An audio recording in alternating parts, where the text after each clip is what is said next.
Hello नमस्कार बिहार के होनहार, आप कैसे हैं। मैं अनिल सर आपके बीच मुखातिब हैं। आपके साथ हम लेके आए हैं आज हम आपके साथ हैं बुद्धिस्ट एंड हेरिटेज, यानी बुद्धिस्ट के जो भी बच्चे हैं आज हमें सीधे सीधे देख सकते हैं। और मैं उस सब्जेक्ट के जुड़े तमाम बच्चों का हार्दिक स्वागत, नमन बंदन अभिनंदन करता हूं। और मैं आभार व्यक्त करता हूं आइज एजेंसी को, जिन्होंने एक बार फिर से आपसे जुड़ने का मुझे मौका दिया है। तो आइए हम वक्त रहते अपने आप को तैयार करते हैं और आज हम सीधे सीधे भारत में बौद्ध धर्म के बारे में आज के सेशन में जानकारी हम आपको देने वाले हैं। तो आज का टॉपिक आपको, हमको लगता है बौद्ध धर्म से रिलेटेड जो भी बातें आपके मन में आ रही होगी, उन तमाम बातों को आज हमारा टॉपिक एक नई ऊंचाई देने का काम करेगी। तो आइए बगैर देर किए हम शुरू होते हैं। और आज का चैप्टर आपके सामने है, जिसको हम लोग देख रहे हैं, भारत में बौद्ध धर्म। बौद्ध धर्म इन इंडिया, जिसके इतिहास, विकास और संस्कृति पर इसका क्या प्रभाव है, कितना प्रभाव है, कैसा प्रभाव है। तो आप देख रहे हैं और हमें देख रहे हैं, खासकर स्नातक के हुए तमाम छात्र जो 5 सेमेस्टर में इंटर्नशिप क्लास के रूप में हमसे सीधे सीधे जुड़ने को बेताब हैं। और जैसा कि मैं आपको जानकारी दे दूं, जो ये इंटर्नशिप का जो क्लास है वो स्किल डेवलपमेंट का क्लास है। और इस क्लास का सीधा सीधा असर आपके व्यवहारिक ज्ञान में होना चाहिए। और इस सेशन को, इस क्लास को, इस 20 दिवसीय जो आपको समय मिला है, इसको आप अपने जीवन के बहुआयामी क्षेत्रों में जोड़ करके अपने आप के अंदर जो आपके अंदर जो एबिलिटी है, आपके अंदर जो क्षमता है, उसको विकसित करना है। तो आइए सीधे सीधे हम बात करते हैं भारत में बौद्ध धर्म। चलिए, यहाँ पर आप देख रहे हैं मेरे प्यारे प्यारे बच्चों, यहाँ पर शताब्दी की बात बताई जा रही है। और यहाँ पर हम बहुत पुराने, यानी अतीत के गहराई में जा रहे हैं, जहाँ पर मैं बता दूं आपको, 6ठी शताब्दी ईसा पूर्व की जो स्थिति थी इस धर्म के लेकर के इंडिया में, वहां से मैं बात कर रहा हूँ। और यह बताते हुए मुझे काफी खुशी मिल रही है जो हम लोग यहाँ पर एट प्रेजेंट 21वीं सदी के लोग हैं। 21वीं सदी के लोग और 6ठी सदी के लोगों के बीच का जो अंतर है, बीच का जो विचारांतर है, उसके अंतर को यहाँ पर हम बांटने का काम करेंगे। और सीधे सीधे यहाँ पर हम बात कर रहे हैं 6ठी शताब्दी। 6ठी शताब्दी ईसा पूर्व स्थिति में बदलाव हो रहे थे। यानी कि यह जो हमारा बौद्ध धर्म है, यह जो हमारा बौद्ध धर्म है, आप इसको समझें।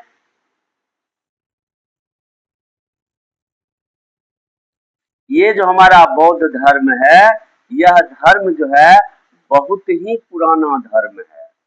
और उस समय इस धर्म का जो है सो जन्म होता है जिस समय हमारे समाज को बहुत ज्यादा चेंजिंग और बदलाव की जरूरत थी।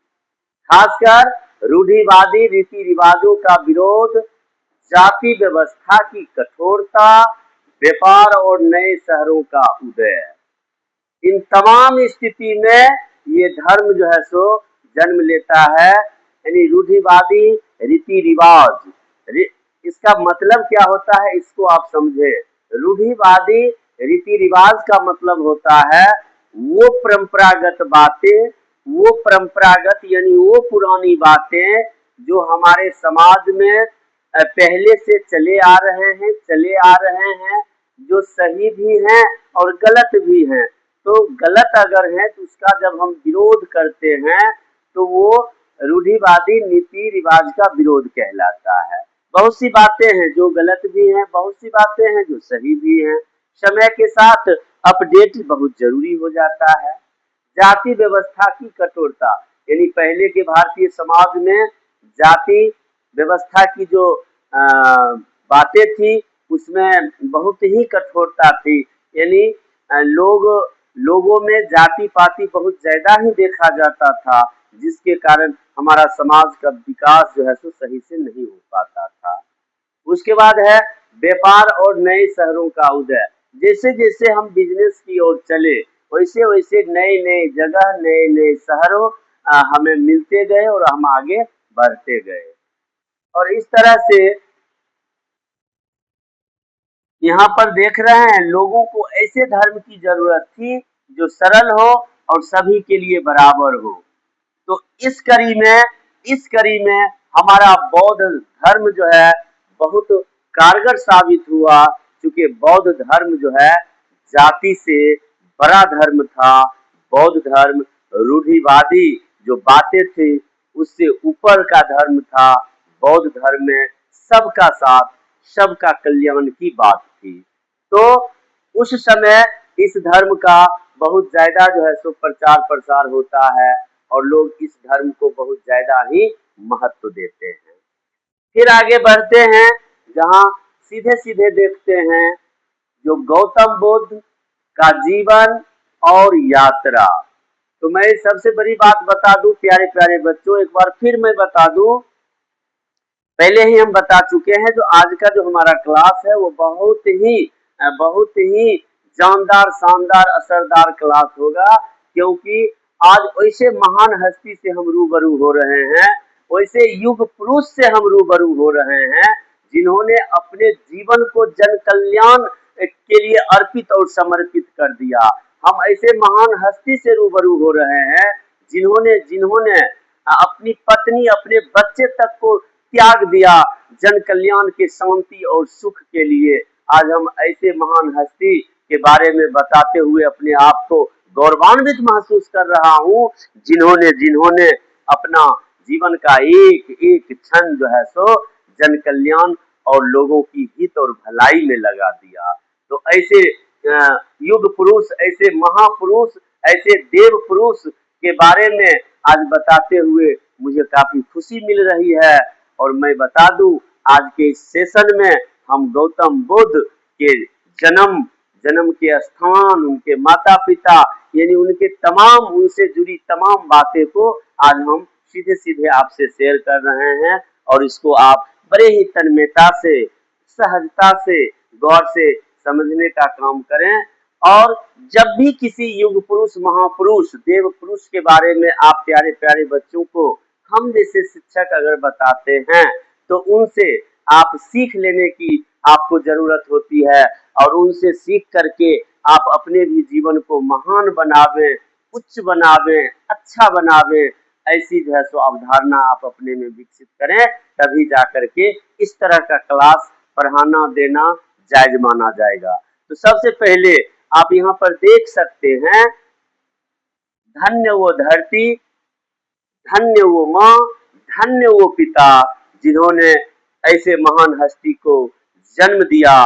और मैं बता दूं, इनका जन्म लुम्बिनी में हुआ था। लुम्बिनी जो बिहार से सटा हुआ नेपाल है, नेपाल के लुम्बिनी में इनका जन्म हुआ था। और मैं बता दूं, इनका जन्म जो है नेपाल से सटा हुआ ही, ये बिहार से सटा हुआ एक स्टेट है नेपाल, उसी नेपाल के लुम्बिनी में इनका जन्म होता है। और ज्ञान की खोज की जब बात किए तो जीवन में दुख को देख करके इन्होंने घर छोड़ा।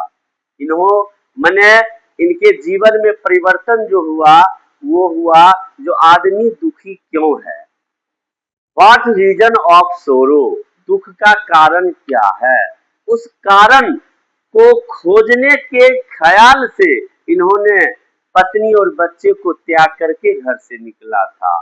जो दुख आखिर है क्या, आदमी दुखी क्यों होता है, इसका कारण क्या है।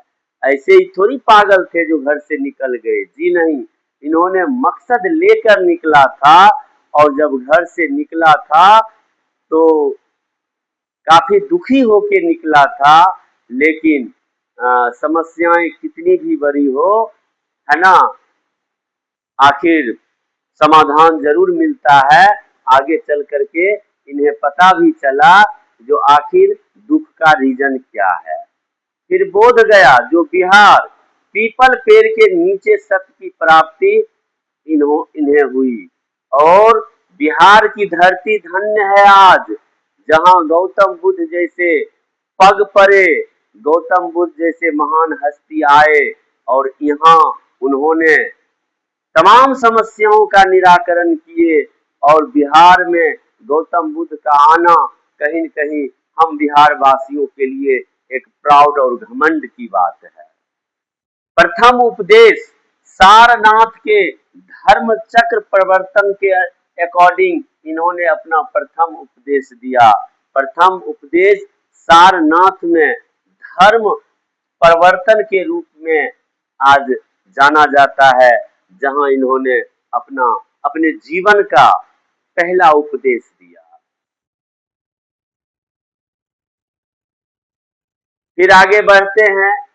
चार आर्य सत्य, यानी बुद्ध की जो शिक्षा है उसमें चार जो है कंडीशन बताए गए हैं। चार सत्य की खोज इन्होंने अपने एजुकेशन में किया है, अपने शोध में किया है, अपने ज्ञान और विज्ञान में किया है।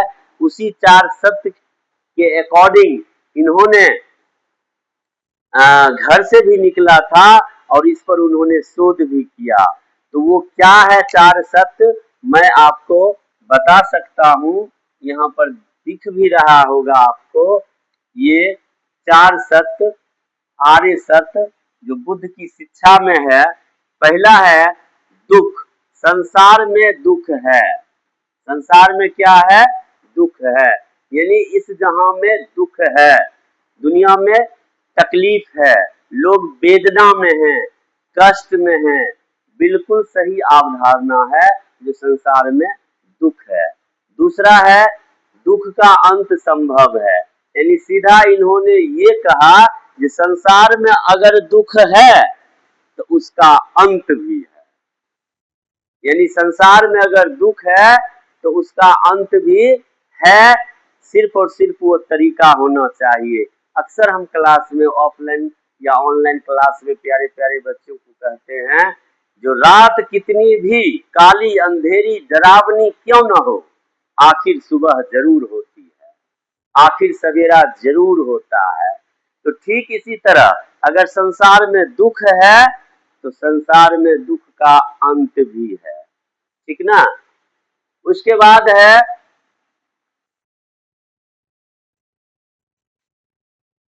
दुख का समुदाय, ये दूसरा स्टेप है दुख का समुदाय, यानी दुख का कारण जो है हमारी क्या है, यानी संसार में अगर दुख है, संसार में अगर दुख है तो दुख का कारण क्या है? दुख का कारण जो है, दुख का कारण जो है क्या है? दुख ना, दुख का कारण है उम्मीद। दुख का कारण ये सब दुख का कारण है। जो ही हमारी तृष्णाएं हमें उत्पन्न हो जाए, इच्छाएं आ जाए किसी वस्तु के प्रति, या उम्मीद जब हम लगाते हैं, तो अगर इच्छा पूरी होती है तो ठीक है, तृष्णा अगर पूरी हुई तो ठीक है, उम्मीद मेरा अगर पूरा हुआ तो ठीक है, अगर नहीं हुआ तो मेरा यही दुख का सबसे बड़ा कारण हो जाता है, ठीक ना। उसके बाद दुख का अंत भी संभव है। और लास्ट में बताया गया है यहाँ पर दुख का निरोध, दुख निरोध गामनी, यानी दुख दूर करने का रास्ता, यानी उन्होंने दुख को खोजा ही नहीं, दुख के कारण का पता ही नहीं लगाया, दुख का रीजन ही नहीं बताया, उन्होंने दुख दूर करने का भी रास्ता दिया, और उसे अष्टांगिक मार्ग कहा जाता है। यानी गौतम बुद्ध के द्वारा दुख दूर करने के जो उपाय बताए गए उसे उसमें 8 उपाय बताए गए हैं। कितने उपाय बताए गए हैं? 8 उपाय बताए गए हैं। उस 8 उपाय को अष्टांगिक मार्ग कहा जाता है, यानी 8 रास्ते हैं जिस पर आप चल करके जीवन के दुख से बच सकते हैं। ठीक है, उसके बाद आगे बात करते हैं जहां पर अष्टांगिक मार्ग यानी सुखी जीवन का आधार है ना बताया गया है। अष्टांगिक मार्ग क्या है, यानी कौन रास्ते 8 हैं जिन पर चल करके हम सुखी जीवन को एक्सेप्ट कर सकते हैं। तो यहाँ पर स्पष्ट रूप से बताया गया है, जो सीधे सीधे हमारे अच्छे अच्छे बच्चे डिस्प्ले बोर्ड पर देख रहे हैं। बुद्ध ने मध्यम मार्ग को अपनाने पर बल दिया। मध्यम मार्ग यानी जीवन पथ जो है उस पर चलने के लिए 3 मार्ग हैं। कितने मार्ग हैं? यानी जीवन पथ जो है वो 3 मार्ग पर होता है। कौन कौन? तो आप देख सकते हैं यहाँ पर। एक है उत्तम यानी उच्च मार्ग है ना, उत्तम मार्ग इसको कहते हैं। ठीक है, दूसरा मध्यम मार्ग मतलब रास्ता, और तीसरा है निम्न मार्ग। ठीक है ना, उन्होंने इस पर बल दिया। न बहुत ज्यादा जो है सो आप हाई फाई में रहिए, न बहुत ज्यादा आप लॉ में रहिए, आप बीच बीच में रहिए, मेंटेनेंस में रहिए, है ना। तो गौतम बुद्ध ने जीवन जीने का, सुखी रहने का एक बेस्ट जो है सो ऑप्शन दिया, जिसे मध्यम मार्ग कहा जाता है। हमको लगता है मध्यम मार्ग आप जरूर समझ गए होंगे। उसके बाद उन्होंने क्या कहा? उन्होंने कहा सम्यक दृष्टि, सम्यक संकल्प, यानी कि सम्यक दृष्टि का मतलब होता है सही नजर। आप अपनी नजर सही रखें, आप अपनी दृष्टि सही रखें। आज जो भी हो, हंगामा, युद्ध, क्रोध, गुस्सा, लड़ाई झगड़ा जो भी हो रहा है, हमारी नजर के कारण, दृष्टि के कारण, आज हमारी दृष्टि खराब होने के कारण हम पर आरोप प्रत्यारोप भी लगता है।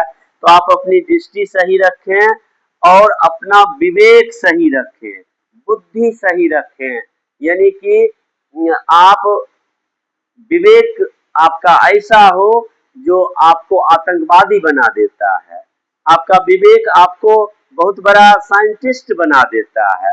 तो अब आप पर निर्भर करता है आप आतंकवादी बनते हैं कि साइंटिस्ट बनते हैं। तो ये विवेक का सही समन्वय आप स्थापित करें। उसके बाद सम्यक वाणी, यानी कि जब भी बोलिए कम बोलिए, सच बोलिए, तौल कर बोलिए।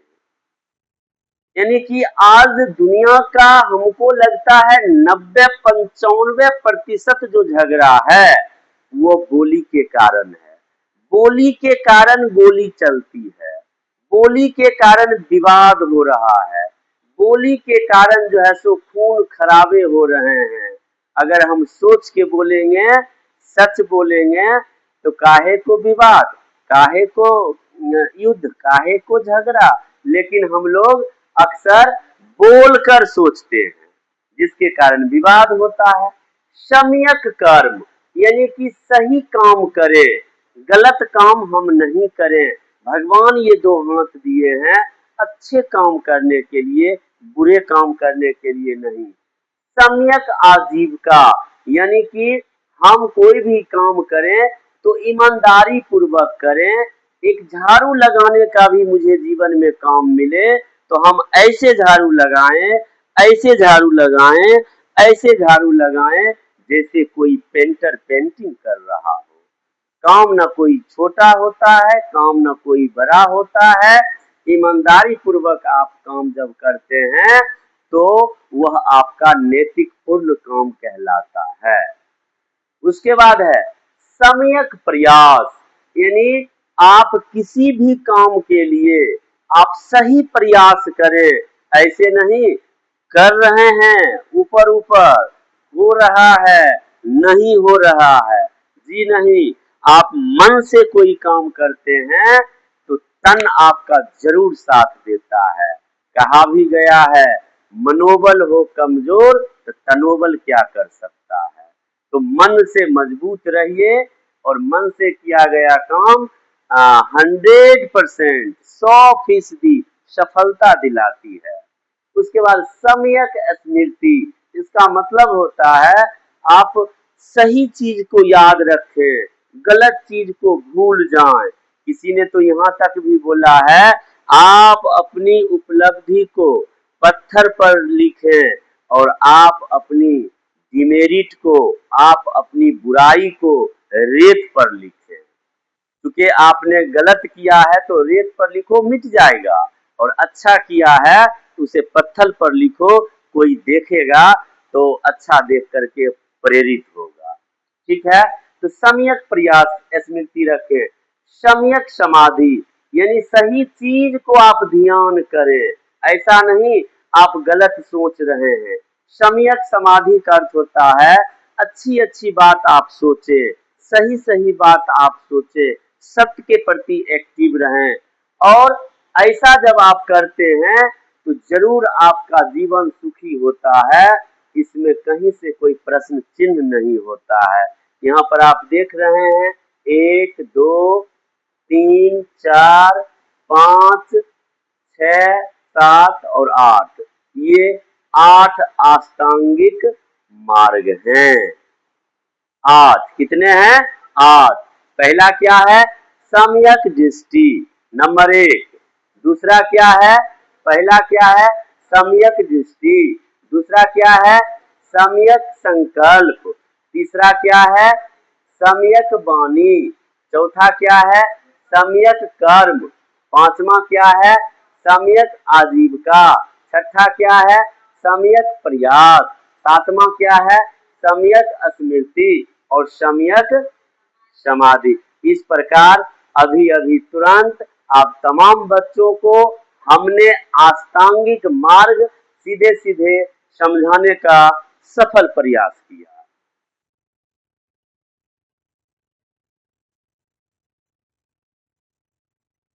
आइए, बौद्ध संगीतियां, यानी बौद्ध ने अपने जीवन में धर्म कर्म के प्रचार प्रसार के लिए जो जो सभाएं किए, संगीतियां किए, समुदाय निर्माण किए, उनसे रिलेटेड तमाम बातें हैं जो कहाँ पर किए, कौन जगह किए और उसकी क्या विशेषताएं रही, तो इस पर हम बात करते हैं। बौद्ध संगीतियां सभाएं, तो समय समय पर देखिए किसी भी बिजनेस में, किसी भी कर्म में, किसी भी चीज के लिए आप सभा सोसाइटी जरूर बनाते हैं, करते हैं, ताकि उसके बल पर आप अपने आप को बहुत आगे तक एक्सटेंड कर पाते हैं। तो समय समय पर जो है सो आयोजित सभाओं ने सबसे प्रथम जो है राजगिरी, राजगिरी ये जो है सो राजगीर में है, और यहाँ पर सूत और विनय पिटक के रूप में जो है सो सभा आयोजित की गई। उसके दूसरा है वैशाली, वैशाली जो कि आप जान रहे हैं बिहार में है, और यहाँ 2 गुटों में विभाजन हुआ था। उसके बाद है तीसरा पाटलिपुत्रा जो कि पटना है, ये भी बिहार में है, और यहाँ पर अशोक के समय जो है सो गौतम बुद्ध द्वारा सभाएं आयोजित की गई थी। ठीक है, इस प्रकार से 3 बार जो है सो सभाएं करके गौतम बुद्ध ने अपने धर्म, अपने कर्म को संगठित करने का काम किया, लोगों के बीच फैलाने का काम किया। उसके आगे बढ़ते हैं, जहां देखते हैं सम्राट अशोक और धम्म विजय, यानी कि सम्राट अशोक और गौतम बुद्ध ये सब एक समय के लोग थे। और जब भी गौतम बुद्ध की बात होती है तब जो है सो अशोक की बात हो जाती है, क्योंकि दोनों ने एक साथ जो है यहाँ पर जो है सो अशोक जो है आप जानिए, आप पढ़े होंगे अशोक का शस्त्र त्याग। उसमें अशोक जब महिलाओं से लड़ने जाता है तो वहां पर उसे शस्त्र का त्याग करना पड़ता है। जो हम पुरुष होकर महिला से युद्ध नहीं लड़ेंगे, तो वो त्याग करते हैं शस्त्र का और एक धर्म अपनाते हैं जो बौद्ध धर्म कहलाता है। बुद्धम शरणम गच्छामि, बुद्धम संघम गच्छामि, बुद्धम शरणम गच्छामि करके अशोक जो है सो बौद्ध धर्म के अनुयायी बनते हैं। तो इसलिए जब भी मैं बात करता हूँ बौद्ध धर्म की, तो अशोक का नाम बड़े चाव और लगाव से सामने आता है। तो उसी कड़ी में हम आपसे बात कर रहे हैं जो महान प्रतापी सम्राट राजा अशोक, सम्राट अशोक ने धम्म विजय की जो बात किए थे, कलिंग युद्ध के बाद अशोक ने हिंसा छोड़ दी थी। जैसा कि हम आपको अभी अभी तुरंत बताए थे, कलिंग युद्ध के ही समय राजा अशोक जो है सो क्या किए थे, कलिंग युद्ध से ही शस्त्र क्यों छोड़ दिए थे, क्योंकि सामने जो है नारी जो है सो बदले लेने के लिए तैयार थी। ये बोले हम पुरुष होकर महिलाओं पर वार नहीं करेंगे, और उन्होंने तलवार फेंक दी थी और धर्म अपना लिया था यही बौद्ध धर्म। उन्होंने बौद्ध धर्म जो है सो अपना लिया था और उन्होंने इस धर्म के साथ काम किया था। ये अभिलेखों से पता चलता है। फिर बौद्ध धर्म को देश विदेश श्रीलंका तक जो है सो इन्होंने भेजने का काम किया, यानी विदेश तक जो है सो इस धर्म का प्रचार प्रसार किया गया। हजारों स्तूपों का निर्माण जो है सो राजा अशोक ने किया। किसके? इस प्रकार बौद्ध धर्म, राजा अशोक ने बौद्ध धर्म का बहुत ही ज्यादा जो है सो क्या किया, प्रचार प्रसार किया, प्रचार प्रसार किया, प्रचार प्रसार किया।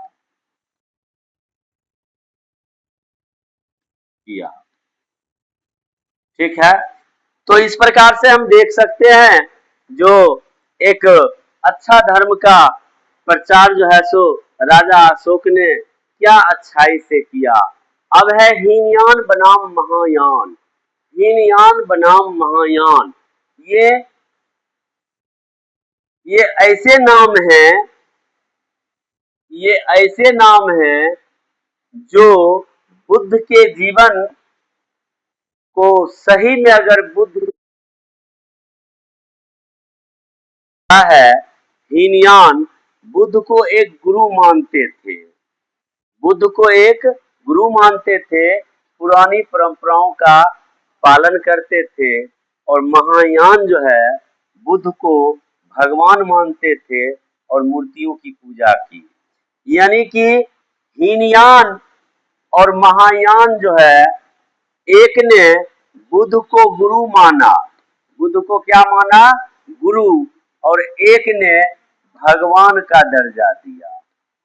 यानी आज जो हम कहते हैं भगवान बुद्ध, उसे महायान ने इसे प्रचार प्रसार किया, और आज जो हम गुरु जो कहते हैं उसके लिए ये हीनयान का नाम आता है।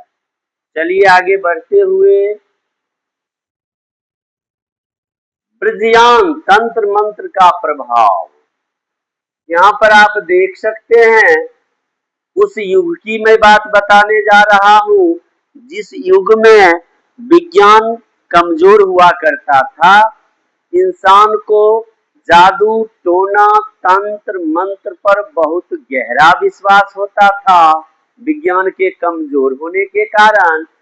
तो उस युग में तंत्र मंत्र का कितना प्रभाव था, कैसा प्रभाव था, तो यहाँ पर आप देख सकते हैं सीधे सीधे बौद्ध धर्म का ये पूर्वी भारत, जहाँ बंगाल, बिहार में खासकर विकसित होता है। बिहार में इसलिए होता है क्योंकि बिहार जो है गौतम बुद्ध का कर्म स्थल है। बिहार से इनको जन्मों जन्म का नाता है। मंत्र, मुद्रा और मंडल पर जोर, उसके बाद तिब्बती बौद्ध धर्म का आधार बना। यानी कि सबसे ज्यादा अगर बौद्ध धर्म का प्रचार प्रसार हुआ तो बिहार में हुआ, और बिहार से ही और जगह देश विदेश धर्म फैलते गया। पुनः आगे देखते हैं प्राचीन विश्वविद्यालय। आइए, प्राचीन विश्वविद्यालय की जब बात चले तो नालंदा विश्वविद्यालय, विक्रमशिला विश्वविद्यालय की बात न हो तो फिर क्या बात हो।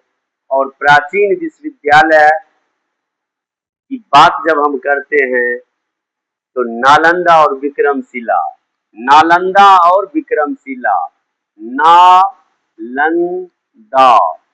विश्वविद्यालय, विश्वविद्यालय और विक्रमशिला, विक्रम विक्रमशिला, विक्रमशिला विश्वविद्यालय, विश्वविद्यालय।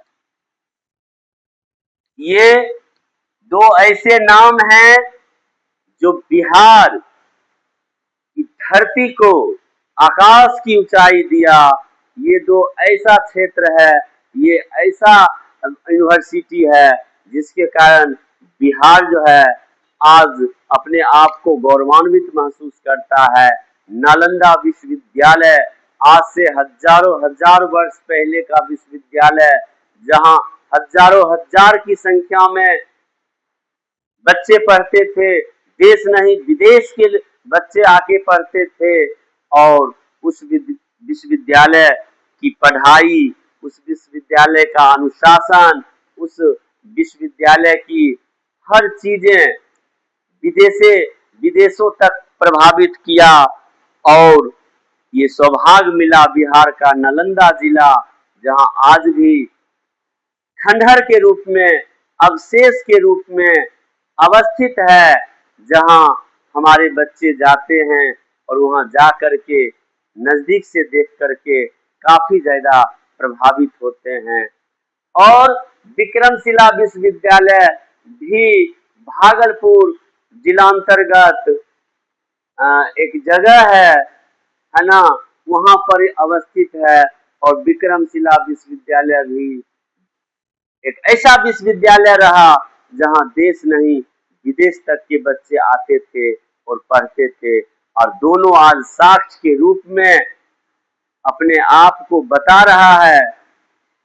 खंडहर मकान यही है, इमारत बुलंद थी। दुनिया भर के छात्र यहाँ पढ़ने आते थे और यहाँ तर्कशास्त्र, दर्शन शास्त्र और विज्ञान की पढ़ाई होती थी। और बच्चे पढ़ करके बहुत बड़े डॉक्टर के रूप में, शिक्षक के रूप में या दार्शनिक के रूप में अपने आप को स्थापित करते थे। तर्क, ये तर्क शास्त्र का मतलब हुआ लॉजिक। इसका मतलब होता है कोई चीज में हम डिबेट करते हैं, बहस करते हैं और इससे हम ज्ञान को हासिल करते हैं। जैसे पंखा चल रहा है, पंखा क्यों चलता है, हवा बह रही है, हवा क्यों बह रही है ना। यानी कि तर्क वितर्क से ज्ञान को हम हासिल करते हैं। और तर्क का मतलब होता है जो वैसी विद्या, वैसा शास्त्र जिसमें आप जो है आपके मन मस्तिष्क में तर्क शक्ति का विकास हो, आपके मन मस्तिष्क में प्रश्न पूछने के एबिलिटी, क्षमताओं का विकास हो, आपके अंदर जो है सो प्रश्न कैसे पैदा ले उसका विकास हो, आप कोई नई चीज में कैसे सीखने की ललक पैदा हो, इसका जो है सो विकास होता है। तर्क शास्त्री जो होते हैं वो हर चीज में कुछ न कुछ खोजते रहते हैं। मैं बताता हूं, तर्क की बात चली तो थॉमस एल्वा एडिसन ने तर्क किया जो रात क्यों होती है। तो उन्होंने उन्होंने बल्ब पैदा किया। न्यूटन ने तर्क किया जो सेव या आम गिरता है तो नीचे ही क्यों गिरता है, जहां गिरा वहीं क्यों नहीं रुका, या ऊपर भी तो जा सकता था, नीचे ही क्यों गिरा। तो उसका तर्क इतना कारगर होता है, ग्रेविटेशनल फोर्स खोज देता है। तो तर्क शास्त्र एक ऐसा शास्त्र है जो हमें हमारे मन मस्तिष्क को क्षमताएं विकसित करता है, क्वेश्चन खोजने की कला पैदा करता है, हमारे अंदर की एबिलिटी को, है ना, क्या करता है, इनफ करता है, बढ़ावा करता है। ठीक है, तो इस तरह से दर्शन शास्त्र का मतलब होता है एक एक चीज को देख करके उससे आप जो है सो कैसे जो है सो खोज प्रयोग कर सकते हो, ज्ञान विकसित कर सकते हो। ठीक है, पुनः आगे बढ़ते हुए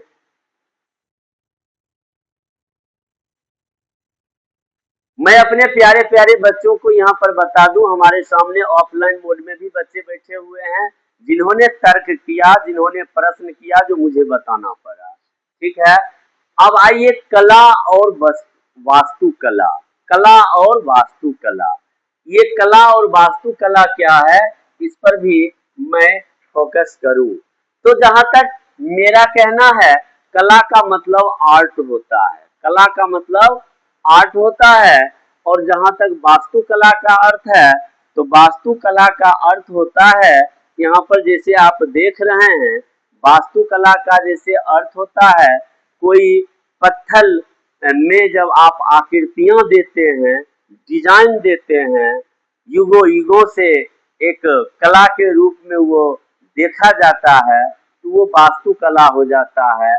और बौद्ध धर्म में भारत को अनमोल कला के रूप में मिला।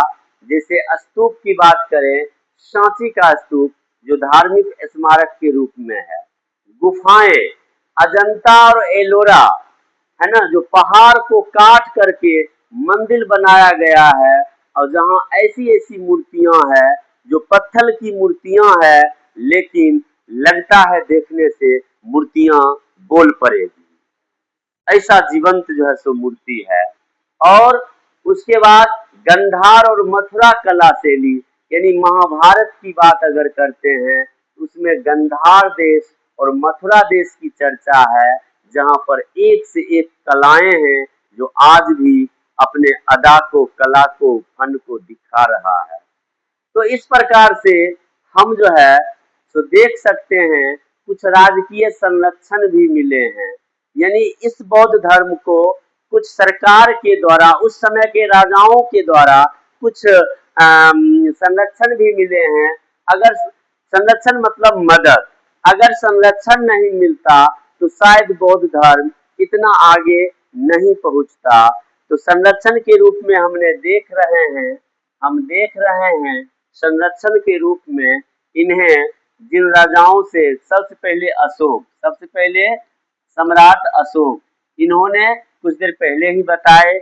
उसके बाद कनिष्क का नाम आता है। कनिष्क ने भी जो है सो इस धर्म का प्रचार प्रसार किया। पाल वंश का राजा ये धर्मपाल ने भी इस धर्म का उत्थान किया। और इसके अलावे भी और भी राजा हैं जिन्होंने इस धर्म का प्रचार प्रसार किया, जिसका लिस्टिंग सही नहीं है, जिसके कारण हम नहीं बता रहे हैं। क्या बाबू, क्या आप बोल रहे हैं? अशोक सम्राट उसको कहते हैं जो कई राजाओं का राजा होता है। वो बहुत बड़ा सम्राट था और उन्होंने बौद्ध धर्म अपनाया। इसीलिए बौद्ध धर्म की जब हम बात करते हैं तो सम्राट अशोक की भी बात करते हैं। वो भारत का बहुत बड़ा सम्राट था, विश्व विजेता था, है ना, बहुत बड़ा शक्तिशाली था। जी जी जी, मौर्य वंश का वो राजा था। तो यहाँ पर हम देख सकते हैं, सीधे सीधे देख सकते हैं जो किन राजाओं ने मदद की। तो मौर्य वंश का सम्राट था, कुषाण का कनिष्क था, पाल वंश का धर्मपाल था। ये सब जो है बौद्ध धर्म का क्या किया, संरक्षण किया, प्रचार किया, प्रसार किया, जिसके कारण बौद्ध धर्म आज बहुत बड़ा धर्म के रूप में हमारे बीच है। उसके आगे बढ़ते हैं, जहां देखते हैं पतन के कारण। देखिए, उत्थान और पतन ये जीवन की कहानी है। उत्थान और पतन लगा ही रहता है। जो भी बच्चे बायोलॉजी के होंगे वो समझते ही होंगे, जो हाइड्रा का जब बड़ा पोजीशन हो जाता है तो फिर उससे टूट करके एक दूसरा हाइड्रा बन जाता है। तो ठीक उसी तरह उत्थान पतन लगा ही रहता है, हर धर्म के साथ, हर लोगों के साथ, हर संघ के साथ। तो इसका पतन, पतन का अर्थ होता है विनाश, नष्ट या क्षय। तो संघ में भ्रष्टाचार का आना, यानी कुछ सोसाइटी में ऐसे लोग आ गए जिन्होंने, जिसके कारण ये पतन हुआ।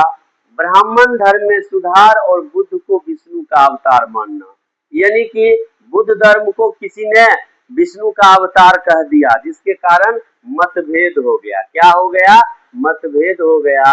और ये सबसे बड़ा रीजन हुआ। बाहरी आक्रमण, जैसे नालंदा विश्वविद्यालय का विनाश कर दिया कौन, तो खिलजी ने।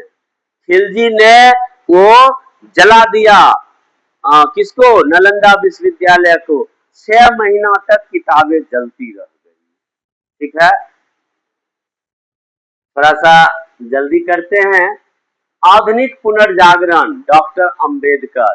अब हम इस युग में आ गए हैं जहां पर हमारे संविधान निर्माता बाबा भीमराव अंबेडकर ने अपने संविधान में इस धर्म के उत्थान के लिए क्या क्या बातें कही है मजबूती के साथ। आइए मैं बता दूं। 1956 में डॉक्टर बी आर अम्बेडकर ने नागपुर के लाखों अनुयायियों के साथ बौद्ध धर्म अपनाया। और मैं बता दूं, इसी 1956 में इनकी मृत्यु भी हो जाती है। ठीक ना, क्योंकि ये 1891 में जन्म लिए थे कौन, बाबा भीमराव अंबेडकर, और 1956 में ये मर भी जाते हैं। ठीक ना, उसके बाद इन्होंने इस धर्म को अपनाया और नवयान कहलाया, जो सामाजिक समानता पर आधारित है। ठीक है, आगे बढ़ते हुए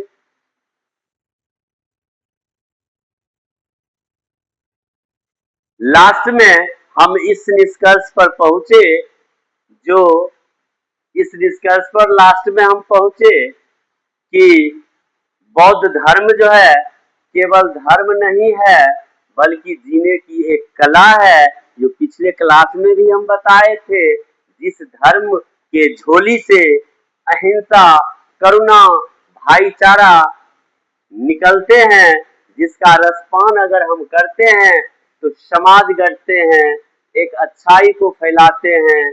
और इस तरह से आपने आज के वीडियो में देखा, जो बौद्ध धर्म एक ऐसा धर्म जो हमें सभी धर्म से ऊपर और सर्वोपरि बनाने की एक कला रखता है, समाज को जोड़ने का इसमें गुण है। तो वीडियो कैसा लगा, प्रतिक्रिया जरूर दें। अभी तक आपने हमारे वीडियो के माध्यम से हमें देखा, इसके लिए आपको बहुत बहुत आभार, धन्यवाद। चलिए इसी जोश जुनून के साथ मिलते हैं नेक्स्ट वीडियो में।